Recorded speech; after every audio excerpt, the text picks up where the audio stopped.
राम को आप एक पूजनीय शख्स मानते हैं? मैं, क्योंकि मेरे लिए वो एक ऐसे कोई भगवान नहीं है जिन्होंने कोई बहुत चमत्कारी काम किया हो। उनके वो एक नैतिक मूल्यों से बने हुए एक इंसान है, जिनके अगर नैतिकों को मैं पालन करती हूँ तो मैं कहूंगी कि हाँ, मैं राम के भक्त हूँ।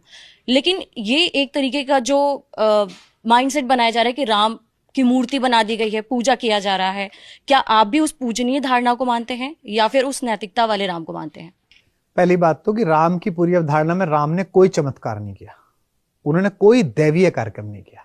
उन्होंने हाथ बढ़ा के चांद को नहीं तोड़ा, चांद के दो टुकड़े नहीं करे, उन्होंने जमीन को छोटा नहीं करा।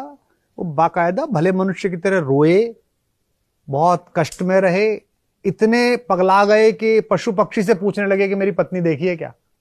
क्या होता है आदमी, यही तो होता है जब आदमी उसमें डिप्रेशन में होता है। सब कुछ उन्होंने एक सामान्य नागरिक की तरह, मनुष्य की तरह उन्होंने ये बताया कि बहुत सारी असफलता आने पर उनका कैसे आप संघर्ष के साथ मुकाबला करें, जिसे लीला कहते हैं कि भारत उन्होंने काम करके अपना काम एक कैरेक्टर में ढल के उन्होंने करके दिखाया। दूसरा, जहां मूर्ति की बात कर रही है उपासना, सब लोग आपकी तरह प्रज्ञावादी नहीं है। गीता में एक शब्द है प्रज्ञावादिंश भाषिशः। आपकी तरह जो सवाल अर्जुन ने पूछा कृष्ण से, कृष्ण ने कहा आज तू प्रज्ञावादियों की तरह बात करता है। ये प्रज्ञावादियों के गढ़ से आए सौरभ जी। प्रज्ञावादी हर समय प्रज्ञा ही प्रज्ञा चलेगी। बहुत सारे लोग नहीं प्रज्ञावादी होते, वो बहुत ही सामान्य लोग होते हैं।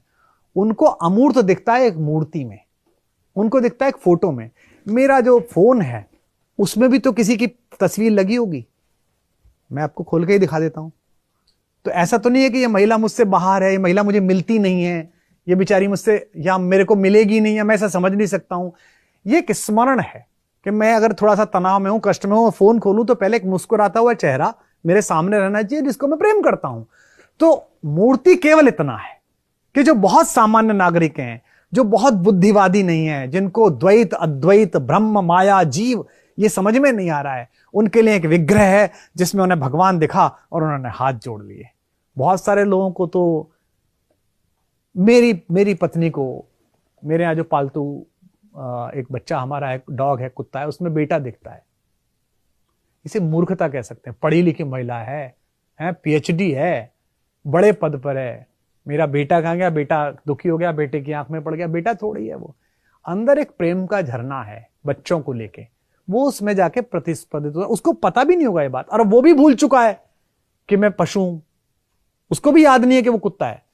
उसकी उतनी लड़ाई है, मेरी बेटी बगल में आके लेट जाए तो वो उसी अधिकार भाव के साथ लड़ता है कि ऐसा कैसे हो गया, पहला अधिकार मेरा है। खूब लड़ाई होती है और हम उसका परम आनंद उठाते हैं। अब उस पूरी प्रक्रिया को देखकर कोई आदमी प्रज्ञावादी बुद्धिवादी मुझे मूर्ख कह सकता है? क्या मूर्ख आदमी है? कुत्ते से बहस हो रही है, वो कुत्ते की भाषा में।